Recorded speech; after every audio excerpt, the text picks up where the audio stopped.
যখন নামাজে দাঁড়াই, শয়তান ডিস্টার্ব করে, হাজার কিছু মনে এনে দেয়, হাজার ভাবনায় আমার মন চলে যায়, কিন্তু আমি তারপরও রবের সন্তুষ্টির জন্য আমি নামাজে দাঁড়িয়ে থাকি।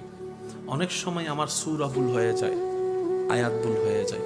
অনেক সময় তো এমনও হয় 2 রাকাত পড়ছি কিনা 3 রাকাত পড়ছি, এই টেনশনের মধ্যেও চলে যায়।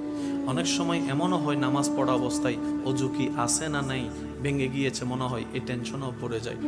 কত রকমের ডিস্টার্ব হয়, কিন্তু প্রত্যেকটা ডিস্টার্ব আমার ভালো লাগে, প্রত্যেকটা জ্বালা আমার ভালো লাগে, প্রত্যেকটা বাঁধা আমার ভালো লাগে।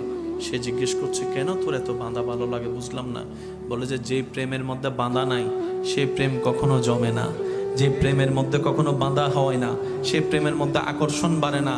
শয়তান চেষ্টা করে আমাকে বিভিন্নভাবে প্রলোভন দেখিয়ে রবের রহমতের দরবার থেকে সরিয়ে রাখতে, আর আমি আমার শক্তি দিয়ে, ঈমানি বল দিয়ে, মহাব্বতের টান দিয়ে আমার সমস্ত কিছুকে পিছনে ফেলে আমি রবের দরবারে দাঁড়িয়ে থাকি, রবের দরবারে দাঁড়িয়ে থাকি।